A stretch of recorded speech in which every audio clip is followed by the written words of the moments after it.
Welcome to the What's Your Weird Story podcast. Everyone has at least one good story. And some of us have stories that are just to the left of normal. We're interested in the ones that push the boundaries of what we can perceive. Stories that defy explanations. Stories with an air of mystery. Stories we might not share for fear of being thought of differently. But don't worry, we're all friends here. So, what's your weird story?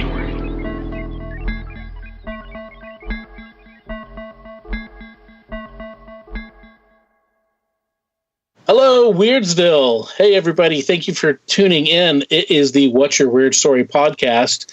This is kind of a special episode. We are recognizing it as a special episode.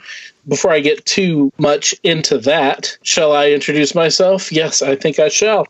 I am Adam Beebe. I'm one of your hosts here on the podcast. With me, as always, is our audio engineer and other co-host extraordinaire, Mr. Barry Johnston. What's up, everybody? I can't believe it. We're 26, man. 26 episodes. 26 are that's half a year. That's pretty amazing. And we've been working on it longer than that, but we started releasing episodes half a year ago. That's pretty incredible, man.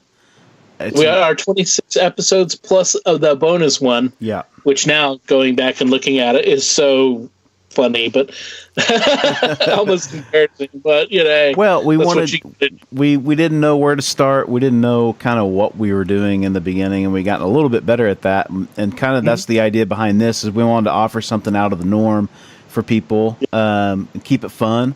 And so we're kind of offering up some personal stories that are fun and funny, and I think people will enjoy it. Yeah. This is a special episode. It's going to be very hometown centric for the most part. So our guests are ourselves. And also we are joined today with our special correspondent and Bigfoot expert, Jeff Hubbard. And Jeff has got some great stories to share as well. A lot of fun stories. And Jeff, say hello to the folks. Hello, everyone. How's it going? It's good to be back on, fellas. Thanks for joining us. We're excited that you're here. We can tell you're excited. So this is going to be a lot of fun. So, and I don't know. I know nothing about what Jeff is going to tell us. I've never heard. I don't think any of those stories. So I've heard. I'm pretty pumped. A few. Yeah, I've heard a few, but that's because again, Jeff and I are been good buddies for a long time as well. So. And a lot of these were roughly around the time that we were spending a lot of time, or the college years where we were some of those. But we'll get to those momentarily. So I did some calculating here for our 26th half year on the internet, not on the air, but as broadcasting on the internet anniversary episode. We have done 26 regular episodes with one bonus episode. Our average episode is 59.84 minutes long. Wow. If you averaged all the episodes together, they're all average around an hour long. That's crazy. In the beginning, we thought a half hour was going to be 45 minutes. We weren't sure. Yeah. We hope we get that much. And it's amazing because it just sort of like blossomed into this like hour long thing, Yeah. We've got 1,496 minutes of content made. Wow. And that's that's just for the first 25 episodes, because we expect this one to be a lengthy episode, and it's good. We got some great stories, so almost 1,500 minutes worth of material, and that is 24.93 hours. Wow. That's a lot of us talking. It is a lot of us talking. Also, a really significant thing is this past week that we're on with our past episode of number 25, leading up to this episode, we are over 5,000 downloads. Wow. Woo! Wow. That's pretty significant. That is great. Yeah. I'm proud of us, but I'm really just so amazed that we have a dedicated following and that we've hit that mark and at our half year at 6 months. Yeah, that's amazing. And people need to know this, that you're the real driving force behind this, man. You're the real creative vision of this thing. You were the one that sparked the idea. You reached out to me, and it was merely a sort of simple conversation. And it was like, you want to start a podcast? And I was like, sure, why not? And you've had just such great ideas, and the best idea being that let's get some fun people on and just have a fun conversation, and it'll all take care of itself. I don't know that we could have planned it any better. Like sometimes ignorance is bliss. Yeah.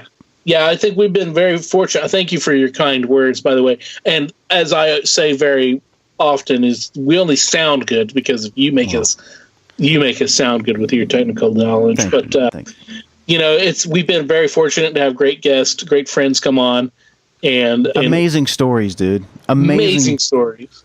I never would have. Yeah. And it's just, we got more coming down the line, but we always want to hear more, and we're opening up the variety. If you got a great story, it doesn't matter what kind of genre. If it's a true story that happened to you or like a family member or something like that, we want to hear it. We'll figure out a way to present it and get it out there as part of the umbrella of the What's Your Weird Story podcast. Absolutely. Because, we pick the weird stories as a general direction because that's a good place to start with, and we can branch out. Plus, everybody likes to hear weird stories, and not everybody tells everyone their weird stories. Those are the ones we kind of keep to ourselves. Yeah. So that's why we like that as our ground level, but we're branching out. So absolutely. So we owe it to you guys, the listeners, for the support that we've been and encouragement that we get. Because we're not a big time podcast. We're still very new at this. We're still learning. But we see your support in the numbers that come in and the downloads, and that's just downloads. We don't even know how many regular kind of like just plays and listens that we get. So they don't count those. They just count your downloads. So if you listen to us, download it, and then you can erase it. But, download and listen to it so we get some better numbers. Leave us some reviews and stuff like that to keep us going. And by all means, share your story with us. I guess without further ado, let's get into some stories. We all have stories to present tonight. Barry's got a great one. We're going to kick it off with his. And then I've got a few that we go into. And then Jeff has got some great stories that we can cap off the evening with. And that are definitely probably better as we get towards the end of the night. And as you were there at home celebrating with us with your home crafted brew in Barry's house, or your fancy expensive wine in Mr. Hubbard's house, or your big glass of water in my house.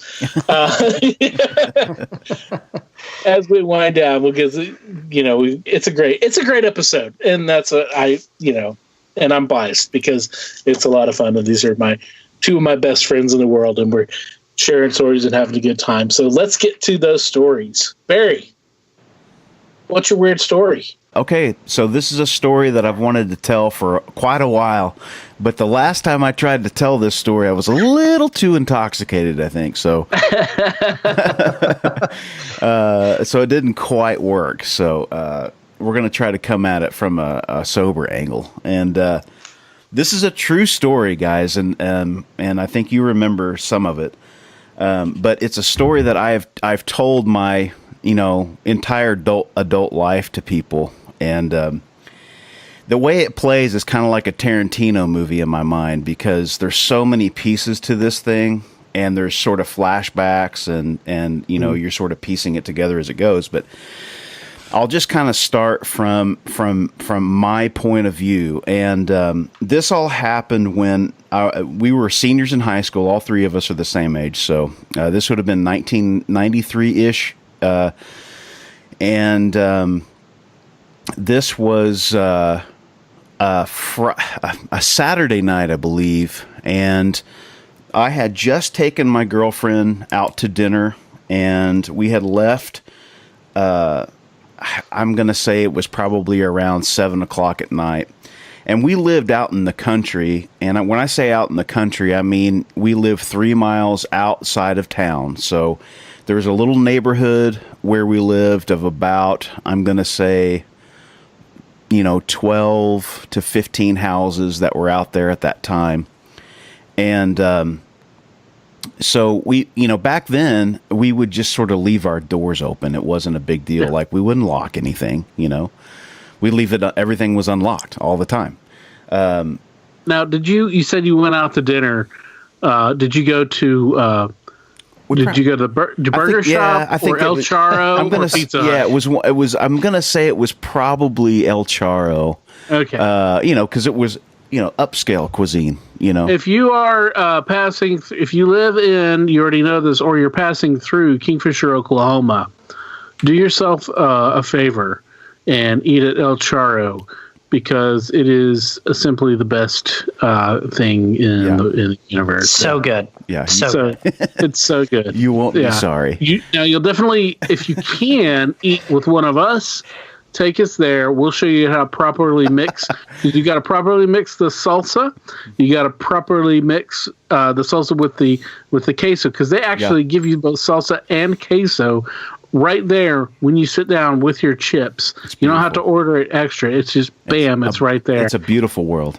And there's a science to it, and it's amazing. And I'll tell you, you want to get, from my personal recommendation, you want to get the once, which is the number 11, and that's a chili relleno and a cheese enchilada, and it comes con carne. I'm not, I don't eat meat, so I get it with a cheese sauce rather than the con carne.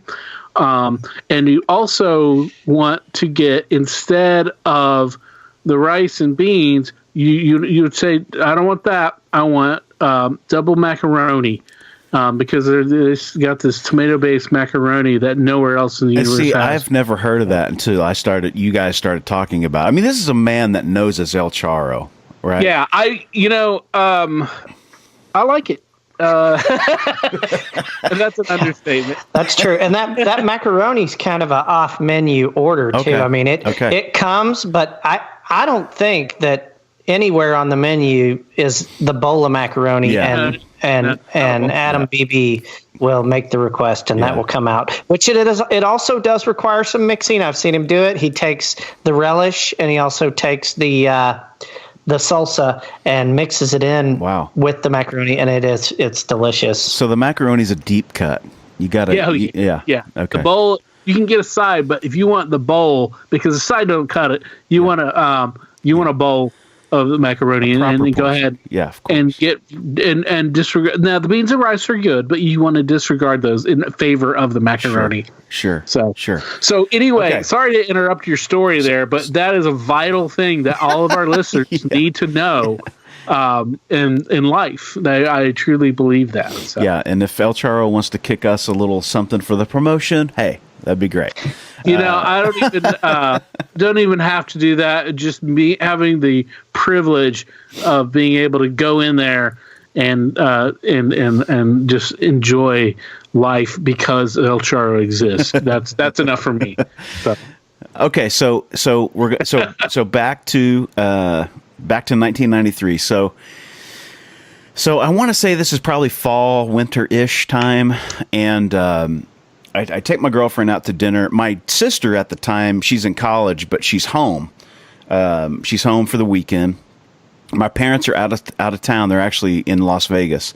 And when my sister would stay at home, if my parents were gone, she would sleep in their bedroom. And that's kind of important to the story because of the way that our house was laid out. It was a ranch-style home with on the east side of the home, at the very end where was the master bedroom, where my parents' bedroom was. Then toward the west side of the home is where our kids' rooms were. So there are 3 bedrooms on the other side of the house. And so I go out to eat. My sister also goes out to eat with her boyfriend. And get back home, I'm going to say it's probably around, 9 o'clock, 9:30. And my girlfriend and myself, my sister and her boyfriend at the time, we're all get together and we're watching a movie. And we watch a movie in the living room. And it's about midnight, maybe a little bit after. And I decided to take my girlfriend home. So I take her home. I drop her off. I come back. I go to bed. So I think my sister, her boyfriend left probably around 1, maybe a little later than that. I was already in bed before he left. Well, when he left, after he left, my sister was like one of the only people that would actually lock the doors in the house. Mm-hmm. And so I go to bed, she goes to bed, she locks all the doors. About 6 o'clock in the morning, it's still dark out. She hears the back door open and close. And so she kind of freaks out a little bit, and she's thinking that maybe it was me. Hopefully it was me that opened the door, right? Because it's a deadbolt. Yeah. Okay. Now, was this the one that was the back door to the garage that was right by your folks? This is the one on the patio. This is the patio. The patio door, yes. So still very close, but yeah. She could hear it, and all the doors are deadbolted. Okay. So it's not like what she thought was maybe either I went outside or somebody somehow came inside, but you can't come inside if it's deadbolted. So back in these days, we actually had something called a telephone, and you could pick up the phone and you could dial your number and you could stick it back onto the receiver and it would call itself, right? You remember that, right? Yeah. So that's what she tried to do. She's thinking, I'm going to call the house, I'm going to wake Barry up, and I'm going to see, I'm going to talk to him because she's scared out of her mind. So she does that. But the thing is that my line to my room had been cut by my grandfather that summer when he was weed eating. He was weed eating, and he cut my line to my room. So my phone didn't work, okay? Grandpa. So did you know that? Did you know that your phone didn't work? I knew that. She did not know that. Okay, she didn't know that. Okay. Or she might have known, but she forgot or something, you know, in a panic, Yeah. And so she's trying to call me, and I'm obviously not answering. So she waits till the sun comes up because, again, she's scared. And she comes running back to my room, and I'm freaking dead asleep. And she's like, did you go outside last night? Did you go outside? It was like 6 o'clock in the morning. Did you go outside? I said, no. And she's like, somebody was in the house. Somebody went outside. And I'm like, you're crazy. You're nuts. So she goes into her room and she notices that like her underwear drawer is open and it's been rustled through. Okay. Ooh. And then she sees that her jewelry, she got a little jewelry box, and that had been gone through. And my grandmother had given her a ring, and that ring was gone. Okay. Again, I thought she was crazy. I'm just like, whatever. And if you know my sister, the possibility of her like embellishing things is like just part of the deal back then. You know what I mean? Yeah. It's like, whatever, dude, you're crazy. You're making this up. You're going crazy. So time passes. We tell my folks about it, and they are just kind of like, I don't know, all this time, this had been, I'm going to say, a couple of years leading up to this. We had all of these stories about people talking about someone being in their home and them coming home and it was women, girls, teenage girls. Their underwear had been taken, or they would smell perfume that had just been spritzed in the air. It was like that they would just had missed him or something, or this person was in and out of people's homes. And I remember one particular time, a girl that was a year older than us. She had come home and heard the back door open and shut. As she comes home, finds some of her wardrobe missing. But it was so weird because it was one of those things like, did I really hear that? Is this really happening type of a thing? So, yeah. So anyway, because I don't really remember. I don't know. I'm sure I probably heard something like that, but I don't really. Yeah. Well, you wouldn't remember that. You wouldn't have, because it didn't click with me until well after this had happened. So anyway, so this is now, we're going to go back to after our house, that incident happened at our house. Mm-hmm. I'm going to say maybe a month goes by, and our friend who's in school with us, who lives a half a mile from me, he's on the same road, okay? But he's across Highway 81 on the other side. He's more to the west of us. Yeah. Okay. He comes to school, and he says, the weirdest thing happened. We came home and all of the doors and all of the blinds on the windows were up and the doors were open. Every one of the doors in the house. Huh. It's like, oh, that's kind of weird. Huh. That's kind of strange. So, it certainly was a topic of conversation for maybe a day, and then shortly thereafter we kind of forgot about it. Well, we come to school. I'm going to say this is probably another couple of weeks go by, and we come to school, and it's a Monday. Mm-hmm. And our friend, who is my neighbor, mm-hmm. he comes to school, and he begins very excitedly telling me, I don't know who else was around, but this story. That on Saturday night over the weekend, he was asleep in his bed. And he wakes up. This is I think it's 4 o'clock in the morning. I actually spoke to him about this a couple of years ago because I was like, dude, I want to tell you, I've had this version of the story in my head for so long. I want to tell you my version of the story because I could see a movie out of this thing, right? And so I'm telling him. So now I know the story that you're getting ready to tell too, because I remember it from that when it happened. Yeah. And I don't know if I heard directly. I don't think I heard directly from him, and I don't think I heard from you. But it was everywhere by that afternoon of that. It spread fast, man. Do you remember hearing it in pubs? Yeah. I heard about it. Odds are you and I was thirsty for more details at the time, and I don't think that they were really readily available, and I can't really remember what all I ever actually heard. So I'm happy to hear this thing again. Yeah. So he goes to bed, and now it's 4 o'clock in the morning, man, pitch black, and he's sleeping, and he's got a fan on.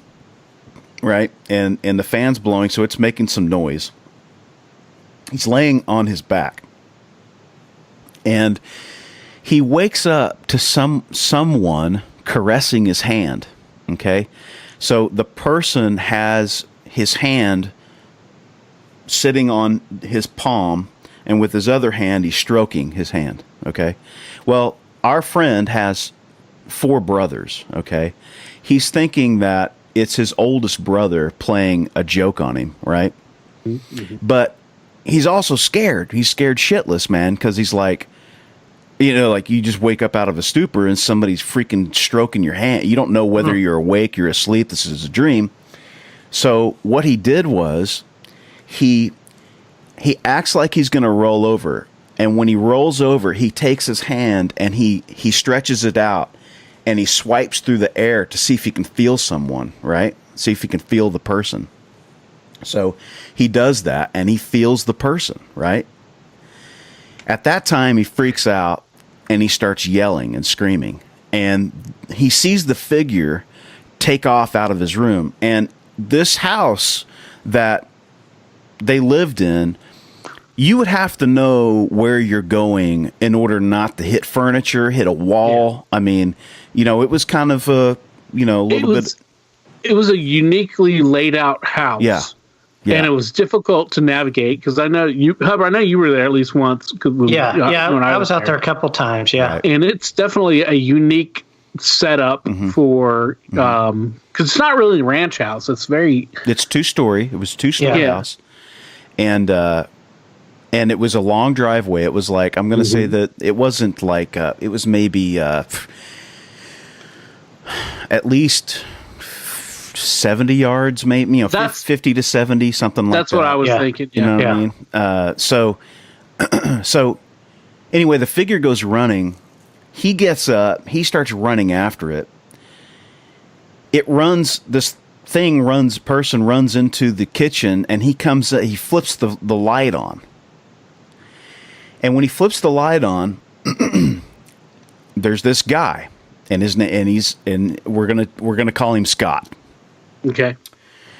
Scott got his back against a corner with his hand behind him, and he's freaking out, dude. He's trembling. He's like, you know what I mean? He doesn't know what to do, man. He didn't think I think in his mind, he didn't think we were going to get here. But we're here now, and now we got to deal with it. So at that time, our friend is like, hey, Scott, what's going on? Like, Scott is like 2 or 3 years older than us, but we know him. His brother's in our class. He's in our grade. And he says, you know, what are you doing, man? And the guy, Scott, just kept saying, well, my car broke down, and I need to use the phone. And so our friend said, hey, no problem, man. Hold on here, and I'm going to go get my folks. And he, of course, is not super stoked about that. So his folks get up. I think it's his dad comes in, and they call the police. And during this time, while they're waiting for the police, he had run out to his car.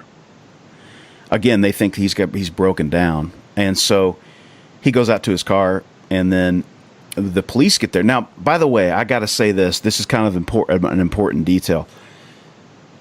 He's dressed immaculately, dude. And this guy was always dressed immaculately. If you remember him from high school, man, he always had the pompadour and like the penny loafers and the slacks and the perfectly pressed pants. That's what he's wearing, dude. It's 4:00 in the morning on a Saturday, and he's dressed like he's ready to go to church or school. So police get there. He's got some elaborate story about him, broken down car, which is not the case. But they rummage through his car, and they find that there's an ice pick in there.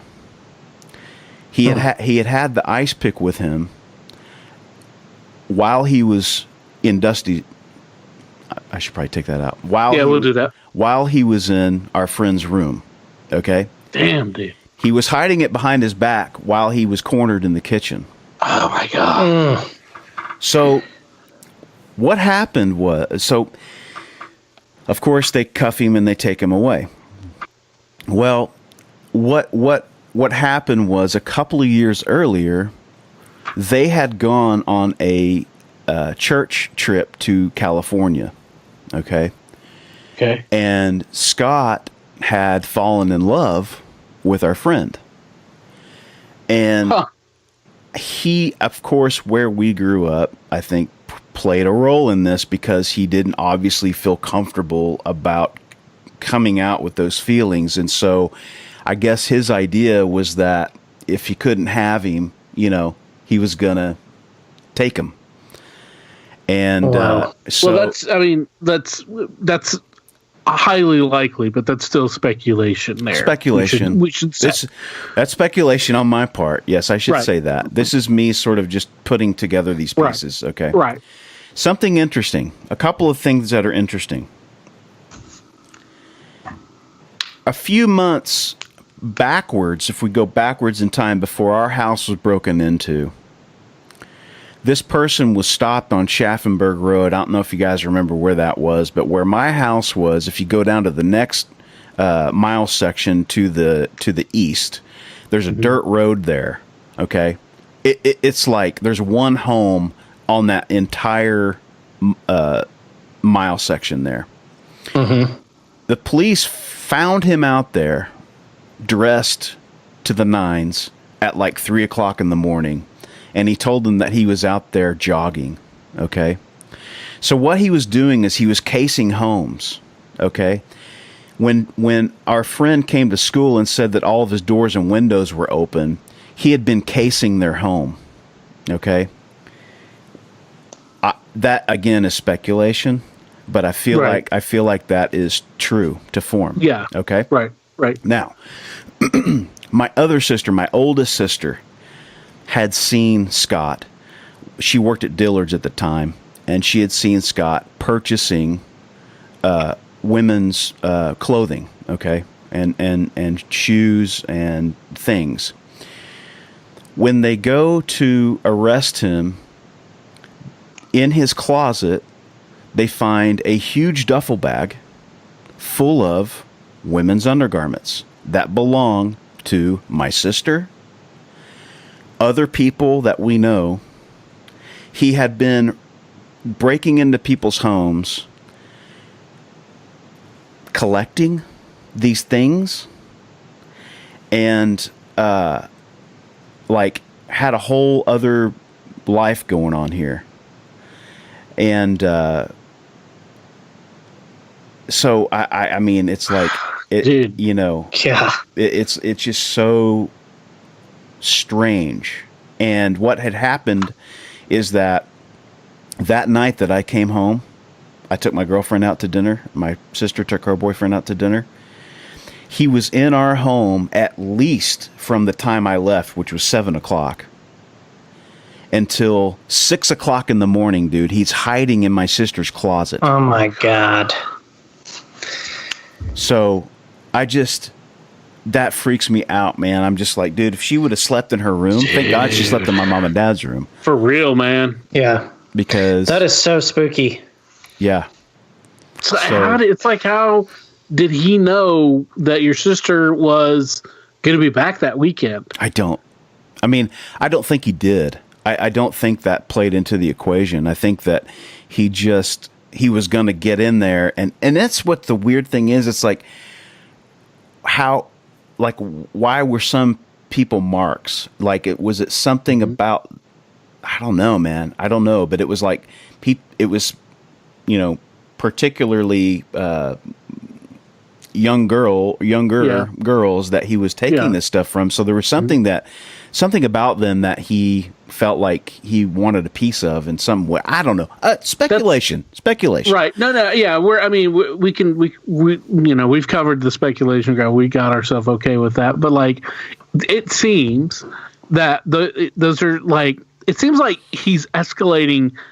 It seems like these things were escalating into what could have potentially been a much more serious crime. Yeah. And again, because it didn't get that far, but it did get far enough to where he, I suppose assaulted would be the term. Something. Our friend. So, yeah. But yeah, it seems like, because it starts with, especially a lot of like serial killers, especially, start with peeping Tom, being a peeping Tom, right? And then it starts with the small crimes like breaking and entering and shoplifting, right. And it escalates and so he was then breaking in and stealing panties and stuff, and then which is unusual to me, that he was taking women's undergarments. But he also was in love with our friend, right? And but his also with fastidiousness, dress. There's something there, all to it, and just man, that could have played out. It could have been bad. So different. That's so true. That's so true. It's one thing to go into someone's house when you watch them leave, and then you go in, look around, do whatever you've got planned to do. Are you speaking from experience? No experience here. Just speculation. Yeah, exactly. I mean, that's one thing, because you're not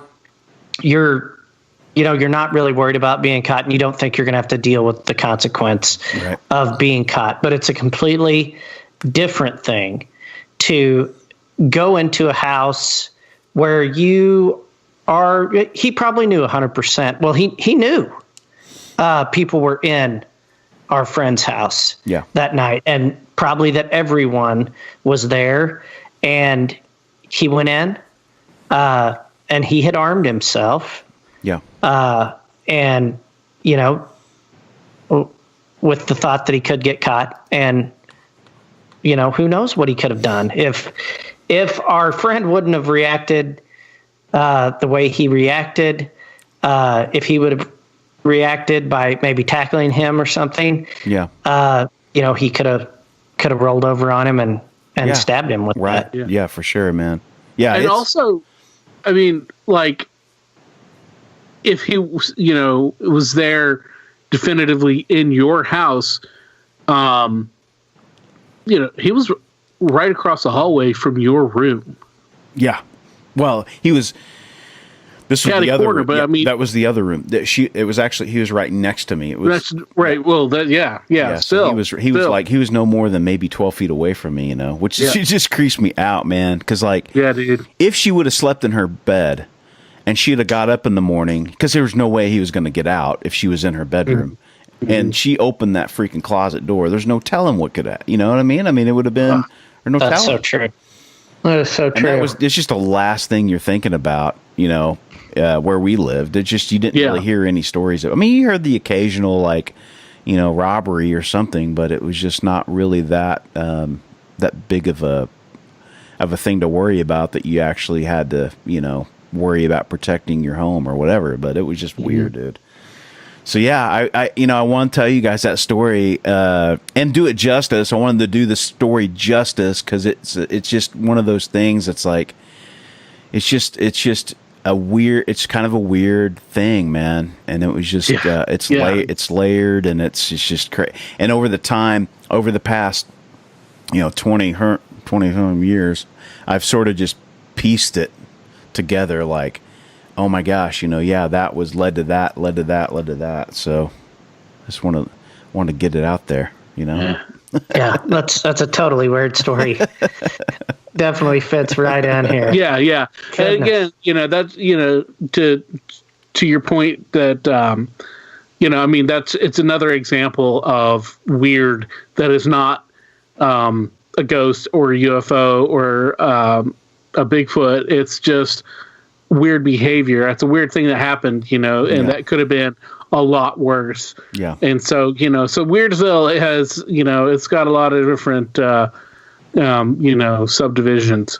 Yeah. And, so, everybody out there, feel free to come in, move in with your story. So we want to hear that. So cool. Well, thank you for sharing, Barry. You're welcome. It's been a great story, man. It's been scary. A joy. Yes, it's been a joy to have you on the podcast. Thank you, sir. You've been a great guest. And one of our co-hosts, his name is also Barry. So That's such a weird coincidence. That's weird in and of itself. Well, that was one for me that was sitting around for a while. I was waiting for the right opportunity to tell that story. Like I said, I tried to tell it in one other occasion. I was a little too intoxicated to do that, and I wanted to do it justice, man. I wanted to do that story justice. So you definitely did, man. You knocked it out of the park. Thanks, man. And that's great story. Again, one of those stories that, like, I knew a fraction of it, but I didn't know how big it was. Mm-hmm. Yeah, and it just goes to, it just goes to show, that our little town of Kingfisher has its secrets, it has its weirdness, for sure. And we've got some more coming up, for sure. Yeah, so let's keep the train rolling. Adam's got a few stories that are pretty cool and crazy and weird. So yeah, so Adam, what's your weird story? So we're doing since we're doing kind of like hometown or our stories, I guess, here for our the anniversary half year anniversary episode. I've got a couple, and I've got a short one here that I'm going to start with, and it's going to be it's pretty cool. So I was about 10 years old, I think, maybe 10, 11 years old. It was my birthday, and my dad told me that my big present that year was to get a TV set for my room. You know, on my own. That's a big deal. Yeah, that's a big deal. My own TV in my room, and you know, this is the late 80s, yeah. So this was like BFD. Two of the biggest acquisitions as a kid. Number one, a TV. Number two, having your own phone. That was two. Yeah. If you had a phone in your room and you had a TV, there's no reason to leave, really. Right. Yeah. And your parents risk never seeing you again especially when you have both of those things. That's right. Well, you know, and I'll also interject that you could substitute your own Nintendo system. True. There, because I did not ever get a phone because I was not popular enough to need a phone when I was a kid. But I did have a Nintendo that I played so much the very first day with the little push pad that I got a blister, and I was able to convince my dad to buy me the joystick so that wouldn't have that. So, but that was even a few years afterwards. Yeah. So, you know, as you know, we grew up in a very small town. The only place that you could get a television set, which were even expensive back then, was Walmart. Yeah. And I don't think Walmart even carried the smaller ones, or at least at a good price. Mm-hmm. So we went to Oklahoma City, which was about an hour away, and we went to Sight and Sound, I think it was, on Northwest Expressway by that Brahms. And so we get in, and we were looking around, and this guy, and he's a salesman. He's wearing the salesman coat, and he's got the name tag on. And he comes up and he sticks his hand out to my dad to introduce himself. And he says, "Hi, my name's Jerry D. Beebe. How can I help you?" And and my dad stuck his hand in the other man's hand and said, "Hi, my name's Jerry D. Beebe. I'm here to buy a television." Oh, that is crazy. It's just, and it's just such a bizarre thing because, they're both named Jerry Beebe, Jerry D. Beebe. Yeah. They didn't have the same spelling of our last names, didn't have the same spelling or same middle name. Uh-huh. They were a few years apart in birth and age, but just the fact that, Jerry's not very common in Oklahoma. Right. Beebe is not a very common last name at all. Yep. And even though in our hometown, oddly enough, there were two Beebe families with different spellings, who were not related. Yeah. So, oddly enough. It's just very strange to run into my dad to run into somebody who had his exact same name and also was bald on top like my dad was. So, exact same haircut, essentially. Did your dad get a kick out of that? Did he? Oh, yeah. Yeah, my dad...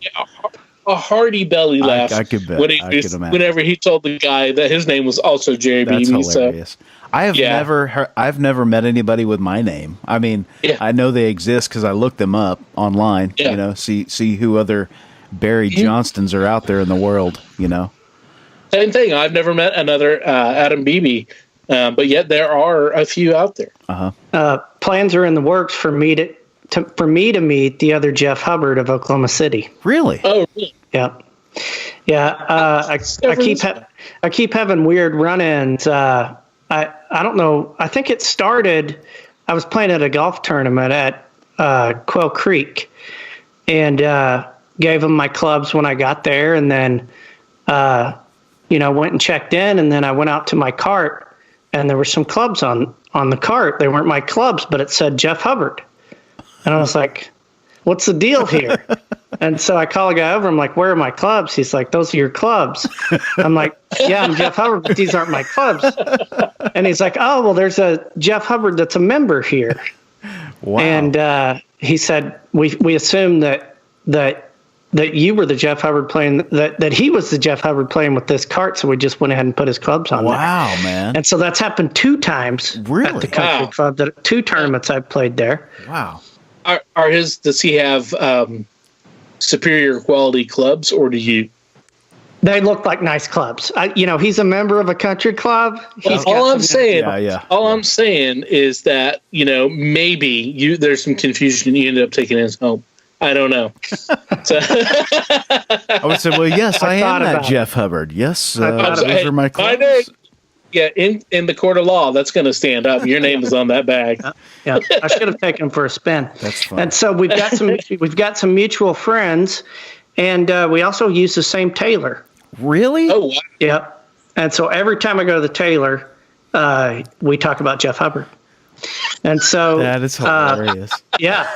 So one of the guys that's in my end of court is really good friends with the other Jeff Hubbard, and he is arranging a lunch date for us to meet at some point. That is awesome. So, yeah. That's awesome. so cool. Pretty That's cool. hilarious, dude. That is hilarious. Is he also a vibrant, sexy son of a bitch? Well, he definitely might be, but I don't think he's as vibrant nor as sexy as yours truly. No one is, man. Right. Well, I've got to come clean right now. He was actually the Jeff Hubbard we were supposed to have on as part of. We settled for you, but much weird story. But I guess I need to demark. Which one in my phone set. That's awesome. Dude. That's awesome. Yeah, you'll have to come back and tell us all about it. So yeah, I will definitely kiss him, and would that be like kissing yourself? Yeah, so, I don't know. That's a thought. I'll have to try it and see. Maybe you can get into experiment with some wife swapping. I mean, technically you're the same person, right? So be like, that is true. Yeah, like we'll see. I think his wife's name is Terry, so we'll see. Oh, that's great, man.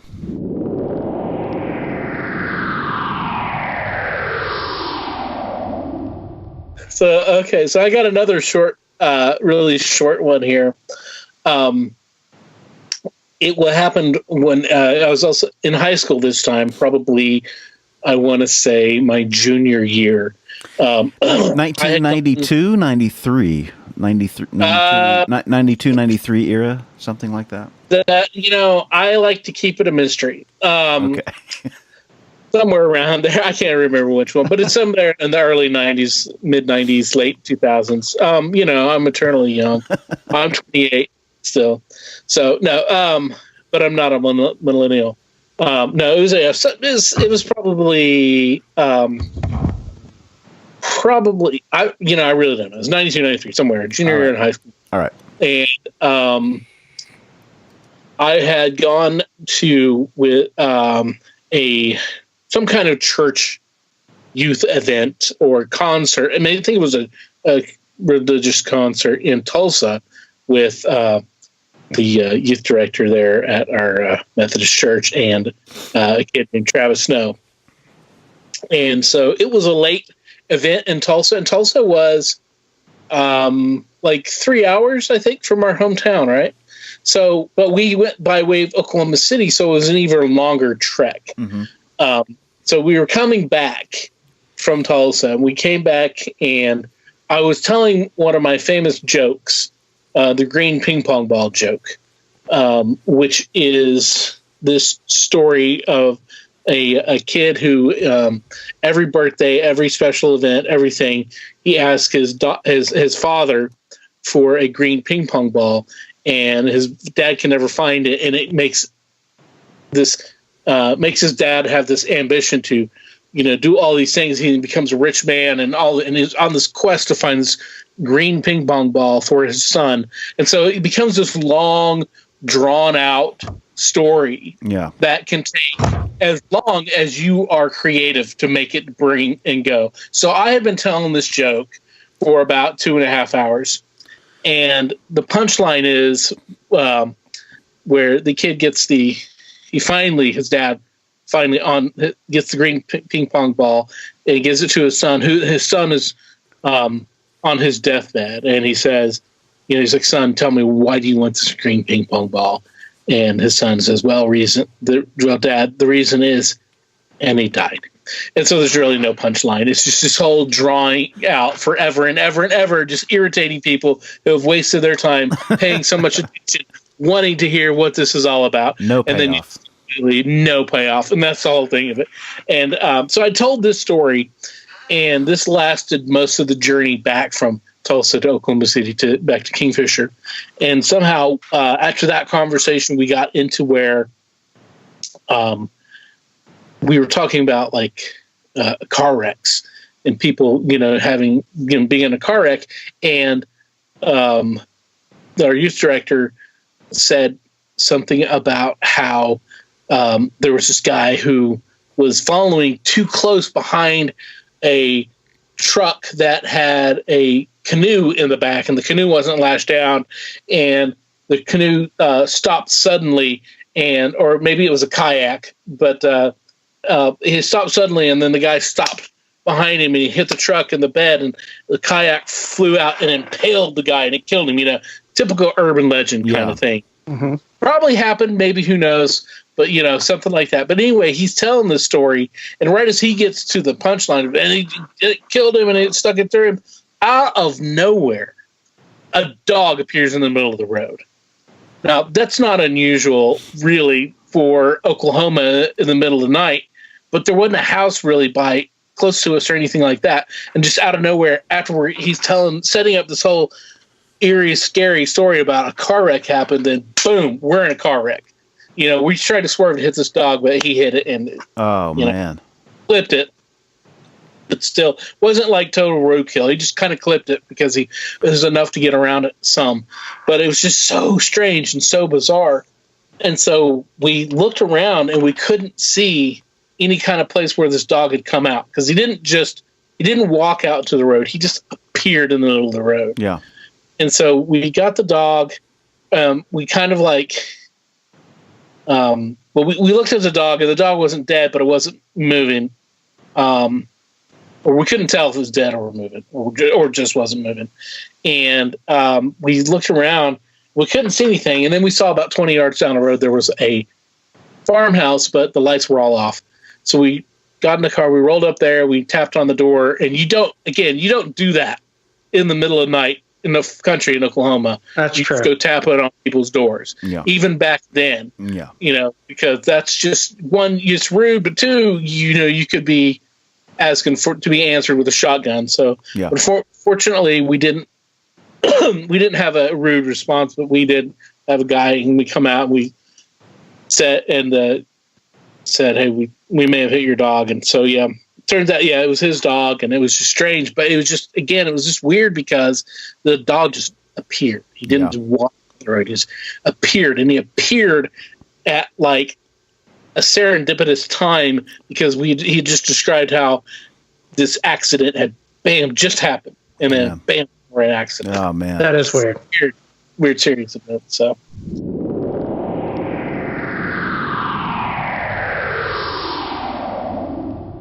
So now on to my my next weird story, and it's weird because it happened. It's unusual because I was in disbelief for about a 20-minute period. Yeah, and this thing was unfolding in front of me, and because I was just like, this can't be right. This can't be. So. So this takes place about somewhere on a Friday night or Saturday night. I can't remember in like 2001, maybe, probably 2000. I think it was, I'm saying this because I know absolutely for sure you called me not long after this. Yeah. And I was living in Bethlehem, Pennsylvania at that time, which would have been, it would have been late 99 because I moved in, and I was gone, early 2000. And so I know that it was definitely in the 99 era. Okay. That would make sense. So, I was getting ready to go out to see some bands play, and at the local venue skate shop back door there in Greenville, North Carolina, because I was in Greenville, North Carolina, and that's why I want to say it's 99, 2000, because I know which apartment I was living at the time, and so I'm sitting. I just had the TV on. I didn't have cable, so I just had it on Fox. Not like Fox News, just regular old Fox with syndication, TV. Yeah. And America's Most Wanted was on. And so it starts up with a story about this guy named Larry Yarborough. I'm like, that's weird. I went to high school with a guy named Larry Yarborough. I grew up with a guy named Larry Yarborough. He's a year younger than me. So I'm sitting there watching, and the story unfolds where there's just this guy, and he's kind of a thug, and he and his got two buddies that are also thugs, and they come up with a plan to rob a bingo parlor after it closes, because they cased out the joint, and they noticed that the security guard carried out all the money from the bingo parlor every night at the same time when everybody was leaving, and they were going to hit, they're going to hit it right then. So then this reenactment shows up, and there's these three guys, and they're in like a sidekick or whatever, and they jump out of the car, and they're like, freeze, scumbag, or whatever they call it, because it was network TV, so they couldn't call him a mofo or anything like that. But they're yelling at him and give us some money, give us some money, give us money. And this security guy, this guard was just like, he was like, okay. And he holds up the bag. But what they didn't know is also in his hand, the exact same hand, he had a pistol that he always carried with him, and carried the gun. So you couldn't see the gun for seeing the bag. So he held up the bag. He starts shooting at him. They shoot at him. There's a shootout. The security guard gets killed. They don't get the money. Larry gets hit in the leg. And they drive to the hospital. And the whole time, the guy Larry is reciting in his mind a different ID and a different social security number. He's saying it out loud, getting his story straight. So they I guess, I don't know if the security guard died that night or died later, but I think he died later, because a couple of days later, the cops that were investigating this crime, the crime that happened, went to the hospital, and they started talking to this guy who gave this false name and the false social security number, Larry, who turns out to be Larry. They were working both cases, not realizing it was the same case.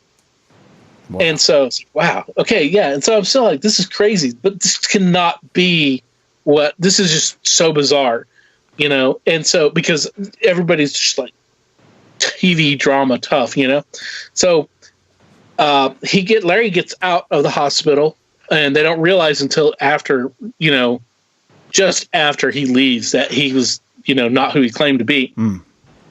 So then he goes up north to Detroit, because his dad his dad had sent him to Detroit a couple of times when he was a teenager to kind of toughen him up or whatever, because the mean streets of Kingfisher, Oklahoma just weren't going to do it. And so he goes to Detroit, and he knows some people there, and he's like, he's got a girlfriend who's a stripper or whatever, and a dancer of some sort. And they get in a fight, and he's like saying lines like, she's like, "Woman, I killed a man in Oklahoma City," or something like that. So he confesses to, in a braggy way, that to this woman that he's banging or whatever, that he killed a man. And so she's freaked out, and she goes and tells the cops. And so the cops swarm in on the place, right? And he jumps out of a 3rd-story window off of a fire escape and twists his ankle, yet still gets away from the police, right? And so he's on the run, and that's what he was on the run, and they're saying, that's why this guy was on America's Most Wanted. And I'm just like, this cannot be, because Yarborough is a fairly common last name. Yeah, where we're from. In Oklahoma, where we're from, right? And I said, this cannot be the same Larry Yarborough. This is just, and it just can't be. There's no way, because this guy that they're showing and the character that he's playing is just not this kid I grew up with or anything like that. And then, sure enough, the most recent picture that they have of Larry Yarborough, they show up, pulls up, and it's this high school senior yearbook picture. Oh my gosh, man! And it, in fact, is our classmate, or just under a year under his classmate, Larry Yarborough. And I'm just like, mind blown. Wow. Mind blown. Just could not believe it, man. Could not believe it, because Larry was not that kind of person. Yeah, I was going to say, because I played football with him, and he was never, I could never see that side. I never would have pinned him to do something like that. There was a times that he was a little cocky. Yeah. Just because your little boys are like that sometimes, arrogant and stuff. Yeah. There's a couple times that he and I worked together at the school one summer doing land work with, I don't know. There've been a couple times where, he was just he and I didn't get along, and it was just kind of like that kind of whatever, kind of stuff. But nothing nearly as aggressive as all of that stuff that came out on TV, and I was just floored. So I went to that. I was dumbstruck. I was in shock. Yeah. I went to that concert. People were like, "Hey, how you doing?" I was like, "I just saw a kid that I grew up with on America's Most Wanted." Yeah. And they're like, "That's funny, man. Cool. All right, whatever." I'm just like, "No." Yeah. No, that's it's just so bizarre. Well, bizarre. You were so fired up. You called me shortly after, not very long after, and you told me about that. And I'm like, what? That it didn't make any sense, man. And then I had looked into it somehow. I think I had the internet or something at my apartment that I was living at the time, and I looked it up, and for sure it was him. And but fast forward, however many years later, a couple of years ago, I'm friends with one of his family members. Mm-hmm. And I was asking him about that. And I said, man, I just never would have pictured him to do that. And he said, yeah, he said that he thought that there was some drug activity going on there, which would make sense. That would, kind of spur him into crazy, direction. And that's just unfortunate, man, because it's just it's a strange, weird story that you would never, ever picture somebody that you grew up with to be in a situation like that, Yeah. I say that about when I lived in Milwaukee, for 5 years, close to 6 years.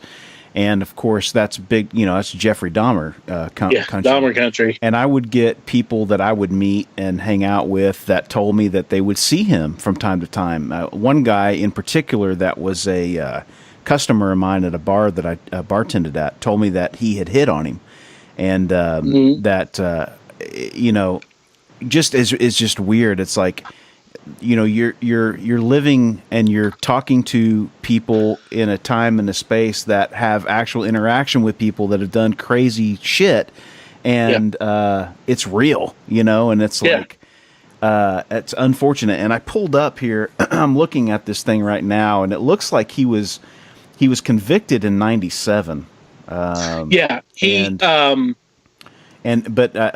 he was arrested in 2003. So was he on the run for that entire time? Yeah. Oh wow. Yeah, dude. When they got him, he did. And the other two guys got caught, and he was on the run for quite a while. And they got him in Oklahoma, and I think they got him in Oklahoma. I can't remember, but I did read up on it recently. and he owned up to it. I mean, as part of a plea deal, he said, "Yeah, I did it," and I killed that guy. So well, he was sentenced. He was sentenced to 60 years. Yeah, so he'll be in there until his 70s or longer. That is just so crazy, man. Yeah, that is. I dated a girl in the early 2000s whose grandmother lived down the street from. It was either from his house or some of his relatives' house there in Kingfisher, and I guess there was a van that was parked out kind of in the ditch. And had been out there, I don't know if it was out there all day one day or if it had been out there for a couple days. But finally, one of the family members went over and asked these people, they said, what's going on? Why are you guys parked out here? And it was a stakeout. I don't know if it was FBI or OSBI or what it was, but it was, some type of law enforcement, and they had gotten a tip that Larry was possibly back in the area and was maybe going to be visiting some family members, and they were looking to catch him. Wow. Yeah. Wow. Man, that's crazy. Wow. Yeah. It's tragic all around. Yeah. But that's how it goes sometimes here in Weirdsville. So that's right. Also, his father was arrested on a drug charge in Kingfisher, and Kingfisher County has, it's kind of notorious for very harsh drug sentences. And, he got life for possession or maybe distribution of cocaine and, life in prison. And, he's been the subject of several, groups that are trying to get his sentence, reduced so he can get out of prison, which, life in prison for, if you had an ounce of cocaine, just doesn't, it just excessive. Yeah, it seems to be a little excessive. Yeah. I recall that, his father had other trouble in the past, but with the law, but I don't remember exactly. But I do remember that when his dad, got arrested, and I want to say there was even some kind of like a documentary made about him because he's also Larry. His name is also Larry. Yeah, he's a senior. Senior. So just tragic. It's tragic. We don't want to be exploitive of them. We're not trying to be that way. We debated for a long time whether to use real names or not, but just be it's just this is the real world and it's truth, and it's happened, and they're serving their time, and hopefully they're But your heart breaks for the families, because on both sides, of course, the gentleman that's life was taken, and then of course a young man who at the time just made some bad decisions, and I think that's one of the things that really I'm drawn to these stories about people that make bad decisions, because you realize that you're only one bad decision away from making a bad decision, and what tethers us to the pole of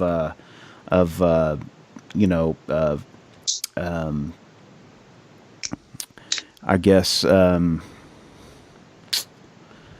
what's the word I'm looking for here? I'm not sure. Rationality, I guess. Okay. Whatever grounds us to, okay, I got to make the correct decision here, or else things could spin out of control quickly. As a young man, sometimes you don't realize that. You're caught up in the thing, Yeah. Yeah. And there's all sorts of factors that, and things, as we know, can, in any decision, things can spiral out rapidly, and out of control. And then you get wrapped up, and then we've all been there, and we've all spun out on bad decisions. But we are got on our own paths of recovery, of everything, and we're doing all right. So hopefully Larry can do something there, is doing something there, and that things are turning out the best they can for him. So yeah.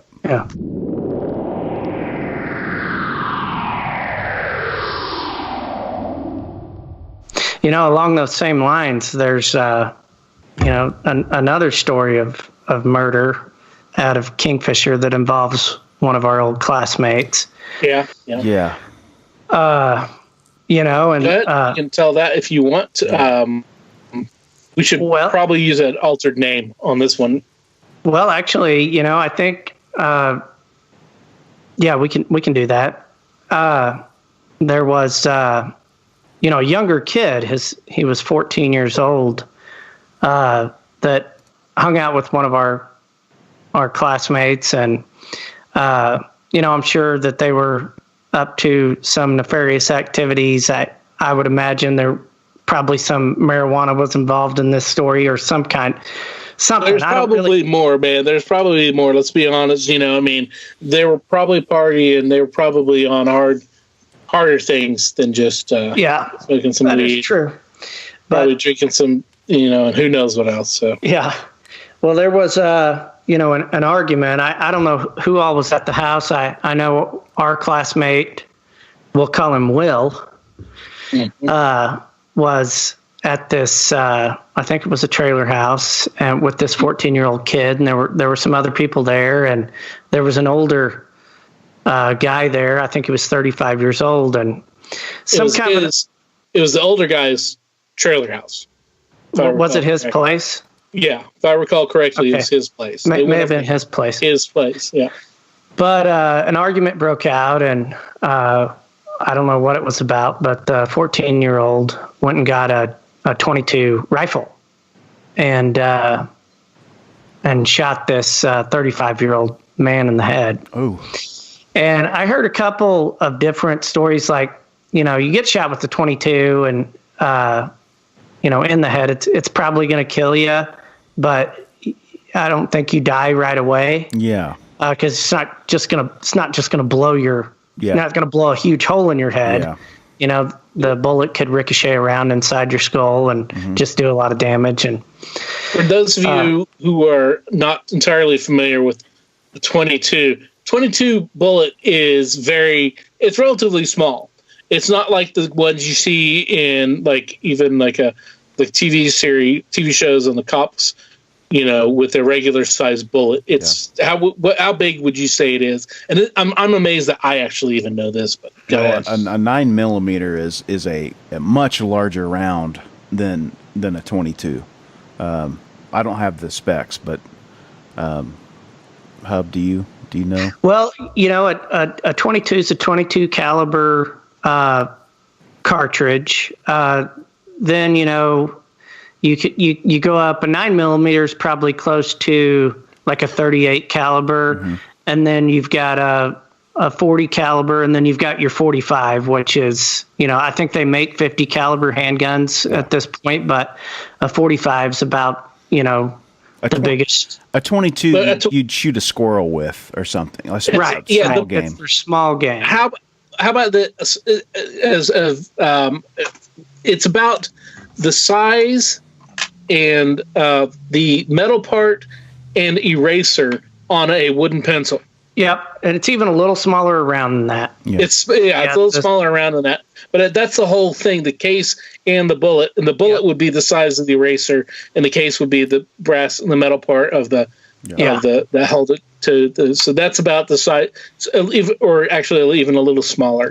So I'm just trying to get give an idea that it's a small thing, so that you could if you got shot in your arm or your leg or some other part of your body, a human being could easily survive even in the head. You could survive a .22 shot. You say, was this a drug deal gone bad or something, Hub, or what? Well, I really don't know what the argument was about, but I would imagine maybe there's a debt owed or something like that. I don't know what the argument was, but I seem to recall that hearsay story that there was some kind of a drug argument. Did they try to hide? Didn't they try to hide the body or something like that? Well, you're jumping ahead. Oh, okay. I'm sorry. I'm sorry. Well, what happened was so the guy got shot in the head, right? And then I heard a couple different stories about what happened right after that, and one was that the kid went and made a sandwich, and I guess the man that was dying was, lying on the floor and coughing and, choking. And the kid went and made a sandwich, came back in and ate it and watched the guy die. Oh. And then another version I heard was he turned on the, video game console and started playing while the guy died. And so he died. And now they're like, what do we do? What are we going to do? So, this is the part that kind of makes me think, you've got to be careful with who you surround yourself with, your friends, because, I could see myself almost, in a situation like this. I don't think that I hung around anyone with a mean streak like that or with the potential to kill like that. So thank God I was never placed in this situation. But, our classmate was there and he saw this happen. And I'm sure they were all scared to death, just like, what do we do now? What do we do now? And they're like, well, we gotta hide this body. And, as soon as you open yourself up to something like that, you're now an accessory to murder. Mm-hmm. So they load this guy's body in the trunk of actually another one of our classmates' car who was not involved. And, I don't even, he didn't know they were using his car. Anyway, they took his body and drove it probably, I don't know, it's out by Loyal, Oklahoma, which is, probably 13, 14 miles from Kingfisher, and dumped it off a bridge off the side of a road. And I think it was a day or two before, law enforcement found it. Wow, man. But, and then everybody that was involved, had to do some sort of time. I think the 14-year-old kid is doing life in prison, and our classmate had, I think 18 years. I think he got 25 years and he was 17 or 18 years old at the time. And I think he got out a little early. Mm-hmm. But, yeah. So the kid is the one that pulled the trigger, right? Right. Yeah. Wow. Yeah. Man. Yeah. And I never really knew that kid, but, as a lifeguard there in Kingfisher, he was at the pool with I think he had a brother and a couple sisters, and they were always at the pool. Yeah. So I knew of the kid, but didn't know him. And I don't know, it makes you think if you did have a friend, it could have easily been, could have easily been one of us. Of course. You want to help your friend, but, you don't really think about the consequences that could unfold later. So, especially that young, especially in the situation that was probably led up to all this happening, because there's probably all criminal kind of element going on anyway. Yeah. So it was just that was this. That was. And now I'll tell you another thing though. It was very shocking when that happened, when that came out, when it was discovered, and they went to that news broke. Because I remember that, and I just was like, just blown away, because that was not long after we had graduated high school. How long was it, man? Year, two? Well, it might have been the summer of our senior year. I know he was 17 or 18.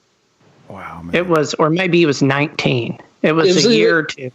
It was a year or two after we graduated. Yeah. We definitely weren't in school still. I was still in Oklahoma. And so that was crazy, and that's the whole thing is like when we've talked before about how our hometown is very, very much, when we grew up there, was very kind of peaceful, very like, Mayberry or Norman Rockwell painting, very safe. Mm-hmm. But and we always thought it was very normal, but man, there was weird stuff that was happening. Yeah. All was happening underneath that, we just didn't know about. Especially when we got toward the end of our high school careers, because that was the introduction of methamphetamine. What people probably don't understand around the country, or maybe even around the world, is that at that time, Oklahoma was a big methamphetamine capital, because we live in such a rural part of the world that you could set up shop and cook the stuff, and most people wouldn't know what you're doing. And so a lot of this stuff was happening. They'd set up, shop at, out in the middle of nowhere and do their thing. And that stuff was creeping into, our neighborhoods. And I actually met a guy. I sold a car to a guy who was a Crip from California. And we got on the subject of how come you're out here? And he told me that he moved out here specifically to move drugs, and that he moved here in 1994 with a bunch of his gang brothers, and their whole thing was set up shop in Oklahoma City and, make alliances with gangs around the Oklahoma City area. And he said that he was one of the reasons why Oklahoma became such a big distributor of methamphetamine, So. Well, also, I remember in high school, even before 94 and stuff, but there was always people that were known that they were calling it crank back then. Right. You remember? Yeah. And there were people making crank, and you laughed at those people that made crank and used crank, because crank was some nasty, of these people, dude. Crank was nasty. It was nasty. Yeah. And you looked at them and and you're like, how that person, some of the dumbest people I remember from high school were making crank. And it's like, how can they balance this kind of chemistry stuff out when they can't do basic maths and stuff like that, Right. It blew my mind, man. Blew my mind. So it's incredible. But and also it was a great deterrent, because if those were the people that were making it, I would definitely, not that I ever had any inkling in touching it, but I certainly wouldn't have done it. Yeah, for sure. From those people being the ones making it. So, no kidding. That's crazy stuff.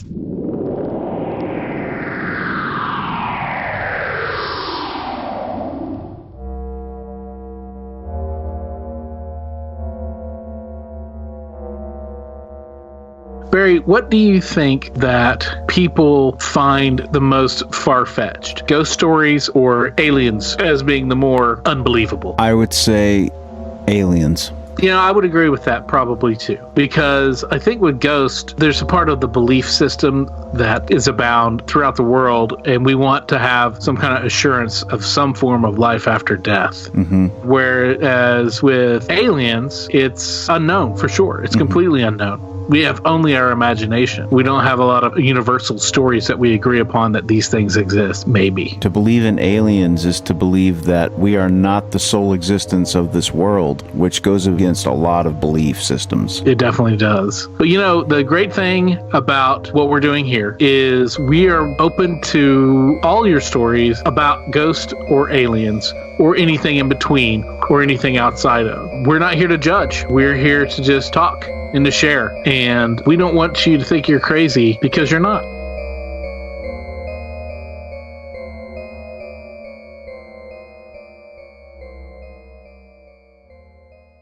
You got some stories for us this time too?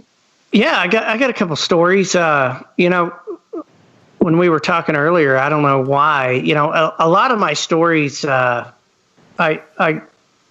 they come, I can't really think of them, but then I kind of get a cue. Somehow it just kind of reminds me. But you will, Adam, remember this story when you'll have to help me discuss it when I start. But we had I think maybe starting our freshman year, we could go to lunch. Right? Is that right?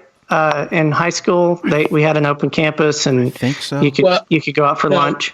sophomores could leave. Once you were a sophomore, you could leave. If you were a freshman, you could leave if you lived within a certain radius of the school. When you're a freshman, if you lived close enough to where you could walk home and be back in the half hour or whatever we had for lunch, like Jay Whipple lived across the street from the school. He could walk home and come back. Obviously, no problem. Jeff, I know your grandma and grandpa lived across the street from the school, so you went over there, you got lunch, and that was no problem. But I think that it wasn't complete 100% open campus until you were a sophomore. And I think as a sophomore, if you could drive, you could leave, or if you had somebody you could catch a ride with. It was a little bit gray, but I think it was pretty much definitely by the time it was our senior year. You had free. If you could leave campus and get back to campus, you were fine. Yeah.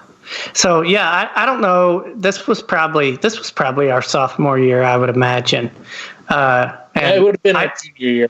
I didn't get my license until that summer, so it was right before we were juniors that I got my driver's license. And so you and I, Adam, would go to lunch, and one of our favorite lunch spots was Brahms, which is Oklahoma-owned and operated ice cream and dairy store. Mm-hmm. And they also make delicious hamburgers and best ice cream around, I say. Yeah. And they had a great Dr. Pepper. I know you love the Dr. Pepper. They had a great Dr. Pepper mix. So there's a few places, yeah. I'll carry on. Yeah, you get Adam started on the subject of Dr. Pepper, and you're in for it. I remember when Sonic finally made it to North Carolina, and he was woo. And here's the thing. Haven't had a Dr. Pepper in years, except for when I go back to Oklahoma. That's the only time I drink it anymore. So, but yeah, back to our Fridays at Brahms, man. Yeah, so we would go to Brahms, and one reason was that we could eat really cheap. We would get these 6-pound hamburgers and the crinkle cut fries and get a ton of ketchup and just dip the burger in it and the fries and just have a great time. Well, one day we're there, and I think we always sat in the same spot, as long as nobody had sat there, had gotten that spot before we got there.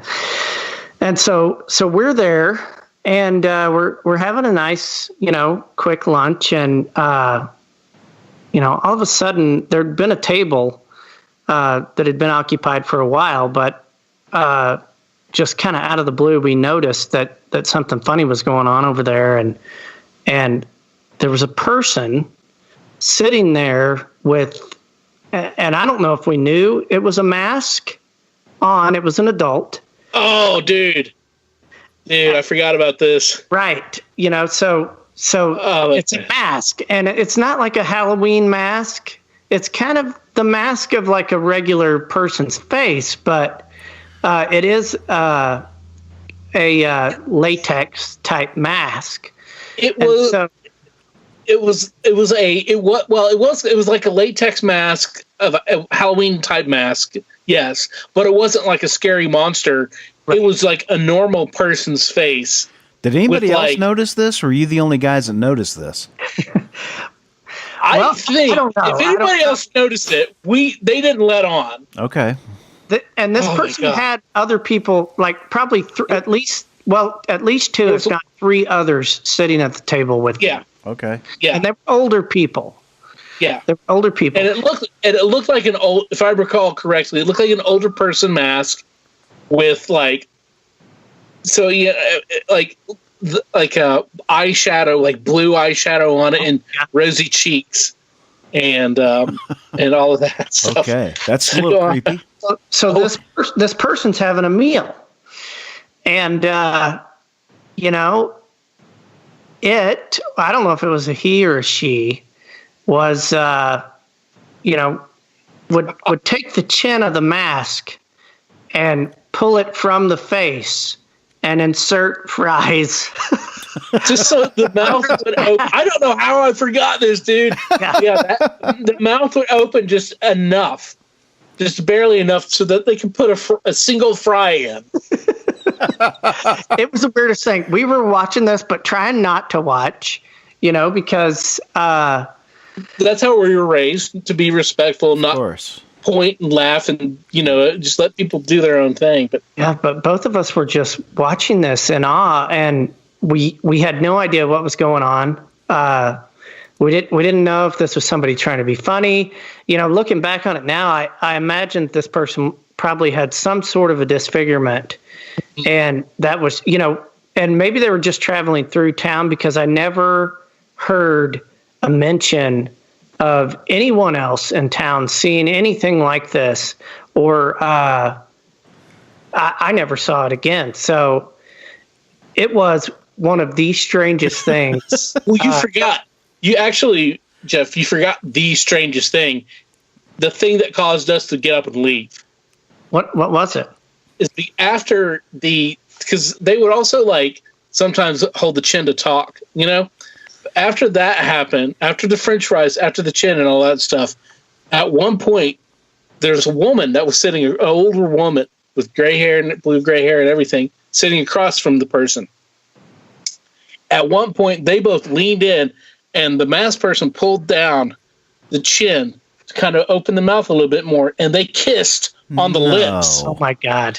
Yeah, dude, really? I remember that. I think I do remember that. As soon as you said the mask, it all flooded back, and that happened. That's what made us go, what the fuck, let's get out of here. Because we did not know how to contain ourselves anymore beyond that point, because it was just way too weird.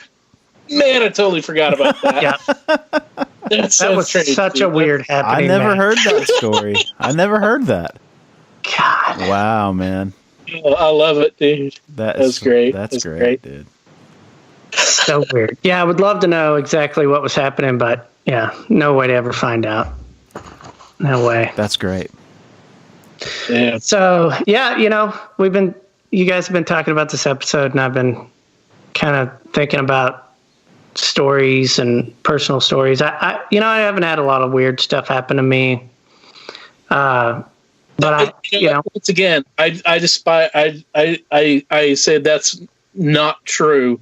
That you just had such a weird, charmed life that you don't understand what's weird anymore comparatively. That's true. And some of the things that you do think are weird are like the stuff that Barry and I were like, oh yeah, no, that's that's just where it's at, But you've got such a hugely diverse group of friends and people that and acquaintances, so that you've got this whole spectrum that you can't see the farthest sides that are the weird sides of, because you got all these weird people around that are the normal people, and then everything else.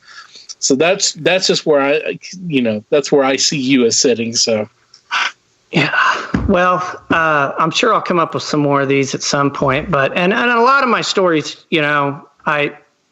they're not, they're PG-13 and above. Yeah. And some of them are stories I don't want my mama to hear. Yeah. So of course, I don't know, but I've got some interesting stories. I think from college, just my 6.5 years in undergrad were pretty fruitful for those types of adventures. But again, a lot of those you cannot or will not tell publicly on air. But I can attest to a good majority of those being weird. Yeah. Eventually, if some incentive, like some monetary incentive, comes out of this podcast, and we're craving material, there's a point, where I've got a few of those too, dude. Where I could bring it. I know all of us do, because we've talked about quite a few of those to the side to each other, and that's so funny, man. Yeah. Well, you know what? Our mama or some of those. And your kids, because at some point this will be able to reach the ears of the children, So that is true. Got to be respectful, But that is very true. But no. So I had a lot of fun in college. Was there for a while and met quite a few people, and So I had this interesting neighbor. This was maybe, really, I probably moved into this house with a couple of guys, probably towards the end of my tenure at Southwestern. And it was maybe a year before I kind of decided that I really needed to get serious about school, that I wasn't going to be in college forever and I needed to start, looking for an exit, like maybe doing a little studying. And so I could get out of school with something. But anyway, we moved in across the street from this interesting older man. He wasn't quite 50 at the time we moved in. But I do remember during the time we lived there, we had a 50th birthday party for him.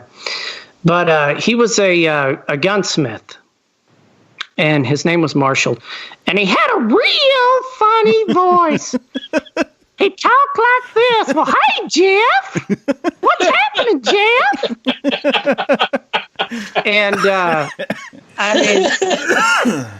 we had kind of been warned about him from, my buddy Sam, who I lived with his brother Cooter in this house. And their mom was a EMT and a nurse in town, and they'd lived in Weatherford for quite a while. And they'd kind of warned us about this guy, because I don't know, he had been caught doing some things.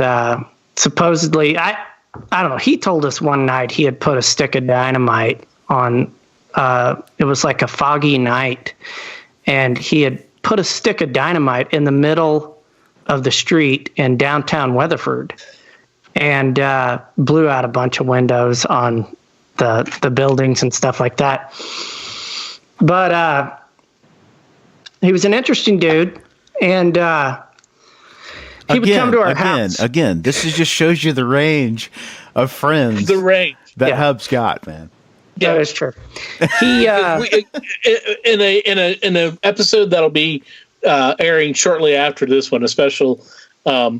You'll see the other side of the people that Jeff knows when his father-in-law comes on and shares some stories. Yeah, that is true.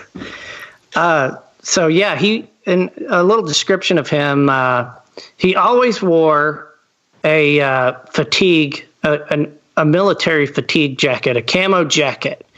And he had these yellow shooter's aviators glasses that he always wore.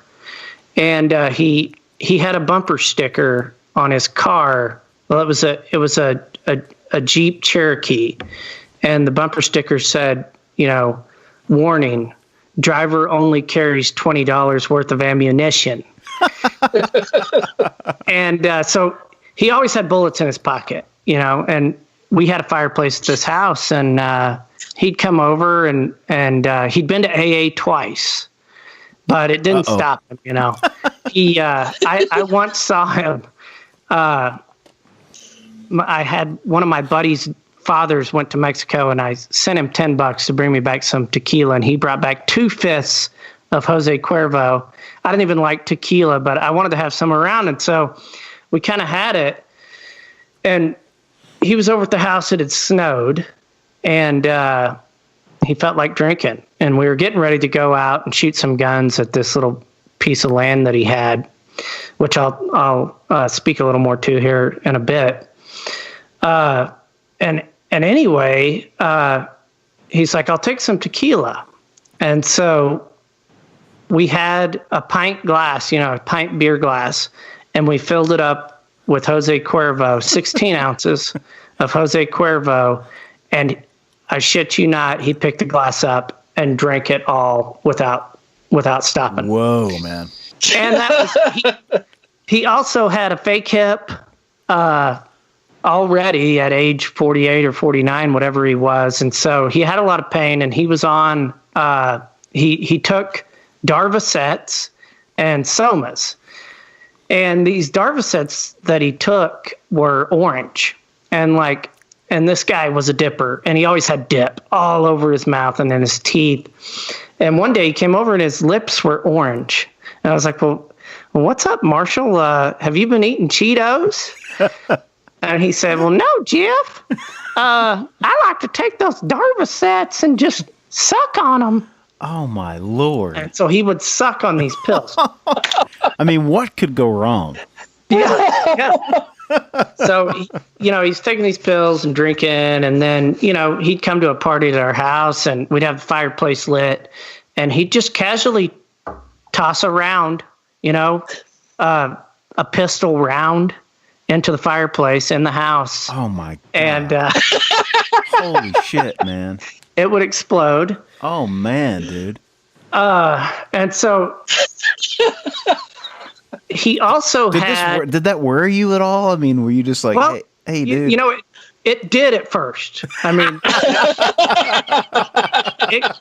it really did concern me. But, compared to some of the other crazy neighbors that Jeff has had, Marshall wasn't a bad one. That's true. So. Oh, okay. All right. He did have a very violent, violent neighbor. Okay. But so, yeah, Marshall would do that. He explained to me, if you throw any type of round into a fire, when it explodes, whatever comes out of the fire is going to be the lightest part of the round. It's not going to be the lead. It's going to be the casing, which could still very well be dangerous. Fuck yeah. But at least, not the heaviest part is going to stay. It's going to blow the brass off of the shell or whatever. So, he had this place just outside of town, and he was a marksman. This guy, I'm telling you, for as much as he drank and as many pills as he took, this guy had a steady hand. Exactly. He had a steady hand. I mean, his pistol targets were like, he had an old school can opener, and he'd cut the lids off of a can of green beans or whatever, and he'd place them 40 or 50 yards across this pond, and a golf ball or whatever, and he'd had a 45 caliber pistol, and he could shoot that shit from across the pond. Wow. He was a great shot. And so he had this, he had a couple chows at home, and he had named one of them Jennifer. But he had also had a wife named Jennifer. And so when he was talking about Jennifer, he would distinguish the two by, he'd say, four-legged Jennifer or two-legged Jennifer.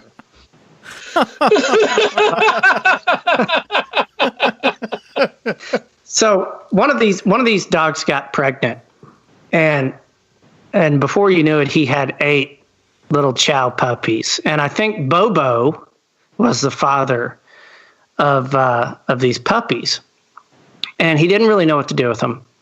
And I'm scared to death of dogs and chows. They're mean dogs, and he didn't really know what to do with them. So he got this dog glue, like a dog house. They call it the dog glue.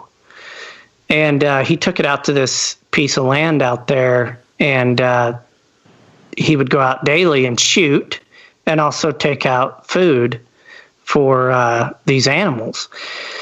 And we'd go out there with him quite a bit, and the dogs were not friendly. I was scared to death of them. I just knew I was going to get bit. Never did.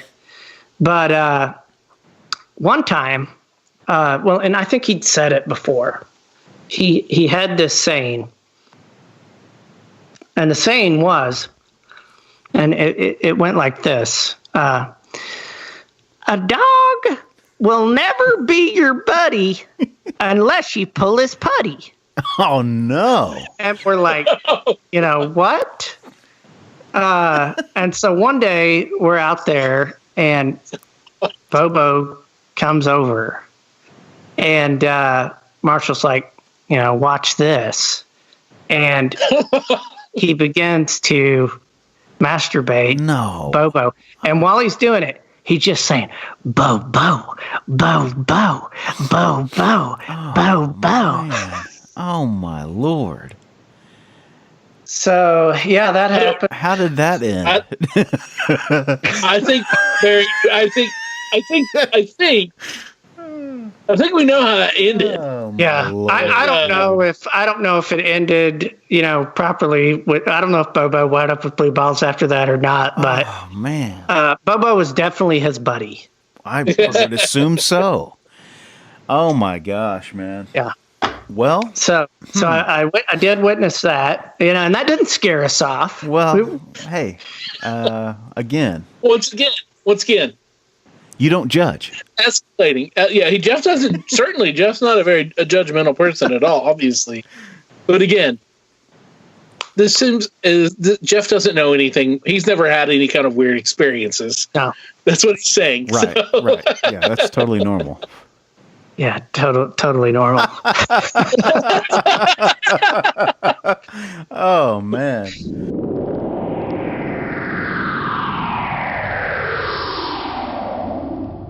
So, another college story, did a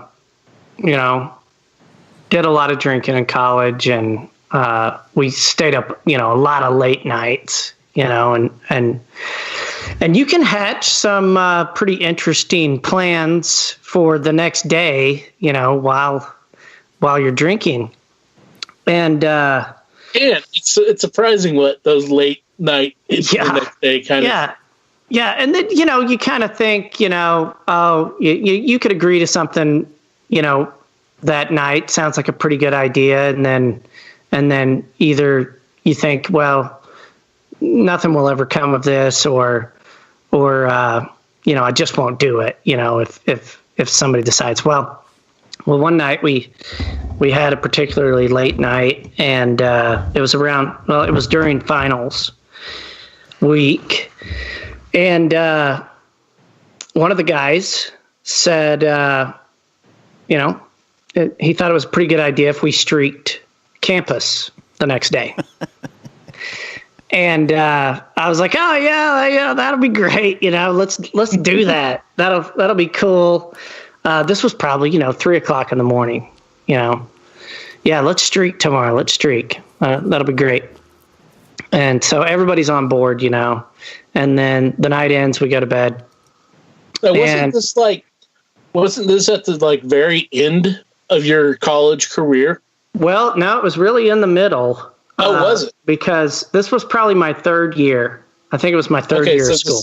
The year after the one I'd left. Yep. Yeah, I think that's right. So, anyway, go to bed, and I could sleep until noon or 1 or 2 o'clock in the afternoon. And usually it would be, the absolute urge to piss that would make me get out of bed in the morning. I remember there was a time where I woke up after a night like that, and I had to pee so bad that, my lower abdomen was the size and shape of one of those little mini basketballs. I got out of bed and I couldn't even walk upright. It took everything I had just to get to the bathroom to go. And so anyway, I slept till noon that next day. I slept until I was awoken in my bed by the idea man from the night before. And he's like, "Get up, man. It's time to do this thing." Are we going to incriminate people, or should we use their aliases? Because most of our friends in college had aliases. Yeah, we can use aliases. It's really not fair to me that we don't use real names. Oh, well then by all means, let's out our friends. But anyway, no, we don't need to say anything. So anyway, he's like, "Get up, let's go." I'm like, "Oh, I don't know. I don't really know about this." He's like, yeah, everybody's on board. You've got to come with us. So we called another friend of ours. I think he was there the night before. He may not have been, but he was going to be our driver. So we had him come over to the house, and he picked us up. And he drove us to campus. And we had timed it to where there would be, it was going to be in between tests. And so there were going to be the most people out and about. This was in May. And there were going to be people going to tests. There were going to be people coming from tests. And and we also... How many people were in the plan? Because I know there was the runners, right? There were 4 runners. There was the getaway driver. And the getaway driver. And then we also had set up a video man. Right. In the middle of campus to catch us coming by. And so, yeah, there were 6 people involved. And so we get dropped off. And so we on the west side of campus. And so we run down campus. I don't know. Campus was probably 4 or 5 blocks across, not including the football field. Yeah. I think probably 4 or 5 blocks. Yeah, not a big campus, not a big school. Right. But I wasn't exercising then, and I probably hadn't ran or sprinted, and I don't know how long. But so anyway, we get dropped off. And we run down, we're on the backside of the gym, and there's a basement entrance to the gym. And so we run down these stairs, and we're kind of just at this little area down there where you could enter, at the foot of the steps, there's just a 6x6 or 8x6 concrete slab, and then the door that goes into the gym. So we run down there and we take all our clothes off. And, I think one guy had brought a Cat in the hat or something like that. And I had taken my T-shirt off and tied it over my head, to conceal my identity. And it was kind of like a ninja mask where I put the neck of the shirt over my eyes and pulled it tight and then tied the arms behind my head. And so, we're nude and we said, all right, let's go. So we ran up the stairs and we got on the sidewalk and we started running east through campus. And, we're running along and, we're running past people or whatever. And we get to this, we're about halfway through. And I was pretty tired. And it's not really a wheelchair ramp, but it's a ramp, so they didn't have to use stairs. It's kind of a long ramp right there in the middle of campus, and we're running down that, and my upper body was going faster than my legs could go, and so I did a header down that ramp and rolled and hit my right shoulder, and it just took this big chunk of skin and flesh out of my shoulder. But it was one of those rolls. I just rolled and popped right back up, and kept on running. And we finished it up. We hopped in the ride and we took off. And then, of course, we get back to the house, and a little while later, the video man shows up. He's got the VHS tape. We pop it in and review the footage. And so before you could ever even see us, you could hear people, screaming and there's laughing going on. And then we run. And how many people you think saw you guys? Man, I don't know. I don't know. Was it pretty populated that day? Well, it was, I'd seen campus busier for sure, but there were quite a few people there. It wasn't it definitely wasn't a football type game atmosphere. Yeah. But there were enough people out there. And I don't know, it was interesting to watch the video because you hear this noise coming, and then we come running by, and then there's a professor that I guess was walking into a building, and he kind of stopped to watch, and then as he turns to walk in the building, he smiles, and then we go on by it. I actually bid it right there in front of that building, but they didn't catch that on video. Oh, man. Are you sure that wasn't on the video? Because I've seen the video. I saw the video, and I swear I remember the fall. Because I remember I didn't remember it was you. That's the thing. But I remember that somebody fell and then popped right back up and landed on their feet and kept running. Yeah. Yeah, I don't know if it's on there or not. If you say you saw it, you probably did. You probably did. It probably is on there. That's hilarious. So, does that tape still exist? Well, yeah, it does. It is actually available for viewing if you know how to for $7.99. Well, actually, I believe that it's somewhere on a website that does show you can upload your videos to. Yeah. Yep. That is exactly. And use it as like a kind of a channel tube thing to watch if you know how to search for it. So we will not include the link. You're going to have to dig around for that. That's hilarious, man. It is kind of hard to find. Even if you know what you're looking for, it's hard to find, but it does exist out there. That's awesome. Yeah, and it is as described, where you hear the gasp and the cries before you see the event happening. So yeah, that's a classic, dude. Who was I guess I know. I think I remember who was in the video. Can we name names? Can I call people out? Well, I mean, yeah, I think enough time's gone by. Okay, so Brinkley, was it Brinkley? Yeah, Brinkley was the idea man. Okay, that's what I thought. He was the idea man. Cooter,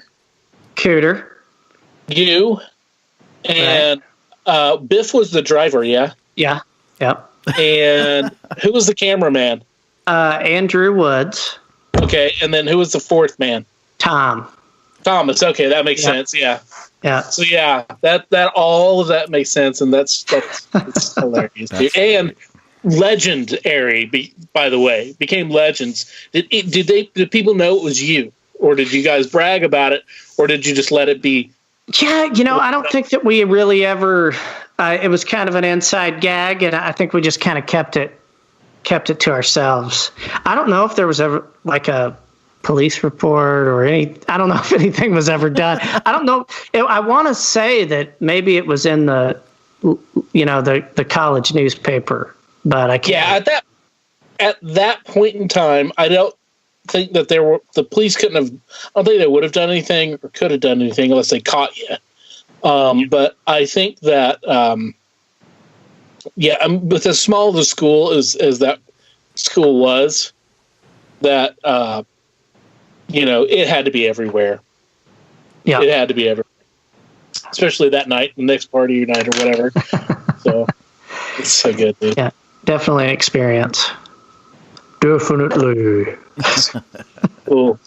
And once again, ladies and gentlemen, dear listeners, this is our friend, our special correspondent, Jeff Hubbard, who never had a weird experience in his life.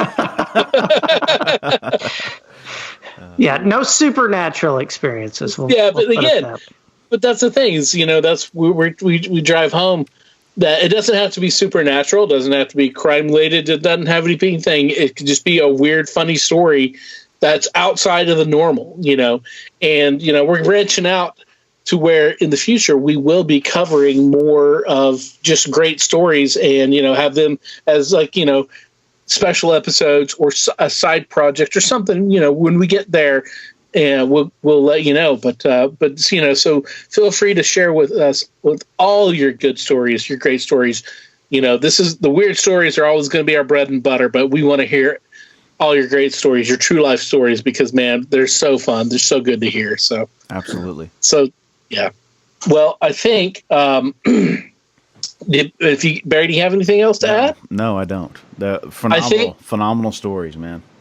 I think that wraps up I think it's a good wrapping up place for this episode, our special 26th episode, year and a half. We've been doing this, half year. We've been doing this for half a year, and it doesn't seem like it.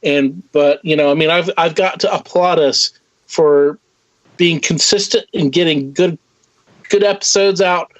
I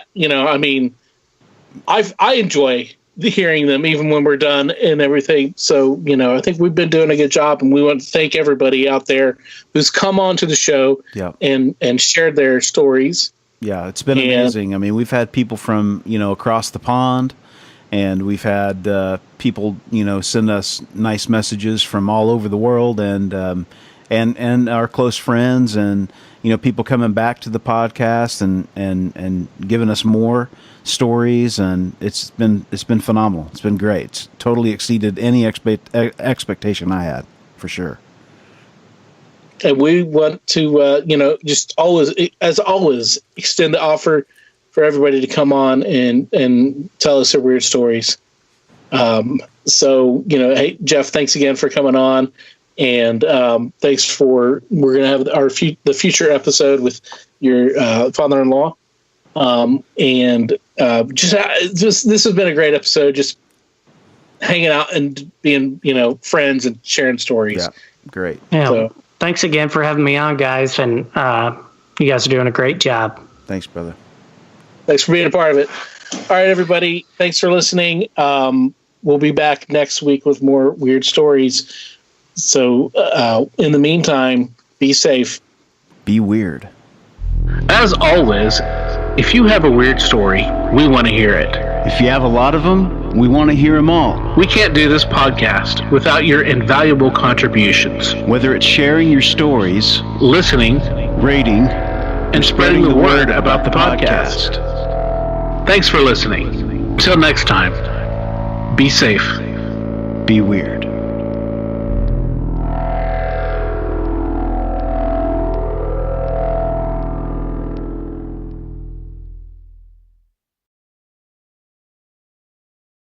The stories presented on the What's Your Weird Story podcast are, to our knowledge, true experiences that our guests have had. We can't take the time to research all claims